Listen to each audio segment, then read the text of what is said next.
हमारे मंदिर में प्रथम तल, भूतल और द्वितीय तल पे बड़ी बड़ी खिड़कियां हैं, तो उन पर टाइटेनियम धातु से जो है जाली लगाई गई है। आज विस्तार से हम पूरे निर्माण कार्य को देखेंगे। अब अनुमान यह है कि मंदिर और परकोटा, जिसमें लगभग 14 लाख क्यूबिक फीट, अनुमानित 14 लाख क्यूबिक फीट बंसी पहाड़पुर का पत्थर लगना था। अब अवशेष केवल 1 लाख क्यूबिक फीट रह गया है। बाकी सभी कार्य जो बंसी पहाड़पुर के पत्थर से मंदिर और परकोटा में किए जाने हैं, अनुमानित आप समझेंगे 13 लाख क्यूबिक फीट का उपयोग किया जा चुका है। मंदिर में जो राम कथा लोअर प्लिंथ पे है, उसकी कुल लंबाई रनिंग फीट में लगभग 800 फीट है, जिसमें 500 फीट के ऊपर राम कथा के पत्थर, म्यूरल जिसको कहते हैं, वो लगाए जा चुके हैं। परकोटा में जो ब्रॉन्ज का म्यूरल लगना है, जो कुल मिलाकर लगभग 80 म्यूरल लगेंगे, 80 पैनल बनेगा, उसमें अब तक करीब 45 म्यूरल लग चुके हैं। तो यह कार्य भी प्रगति पर है।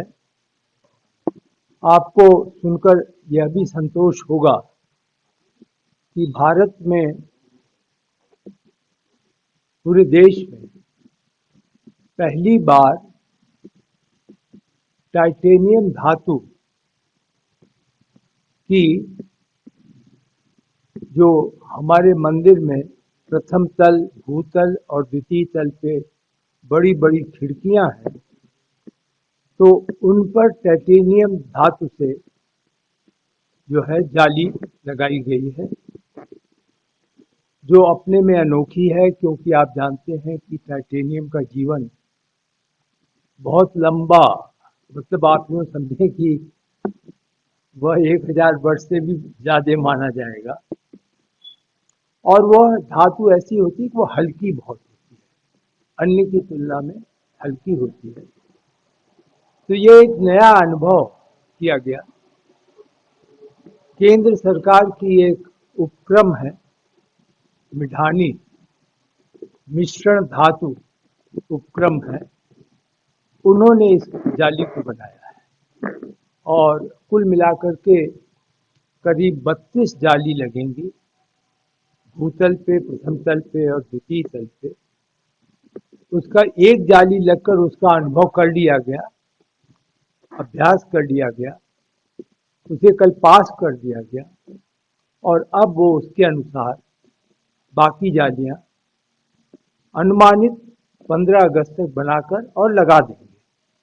तो इस प्रकार जो जाली का काम है मंदिर में अवशेष, और जो राम कथा का जो मैंने अभी आपको विवरण दिया, ये दो मुख्य कार्य हैं। हम यह तो नहीं कह रहे हैं कि बिल्कुल हमने जो शेड्यूल बनाया था उसके अनुसार प्रगति है, लेकिन हम आश्वस्त हैं कि जुलाई के अंत तक ये सभी निर्माण कार्य पूरे हो जाएंगे। अब इसके अलावा जहाँ रामलला टेंट में विराजमान थी, उस जगह पे फाइनल कर लिया गया है कि डिजाइन में बनाई गई है, क्या किया गया है? जी, वो बिल्कुल अंतिम हो गया है, उस पर कार्य शुरू हो गया है।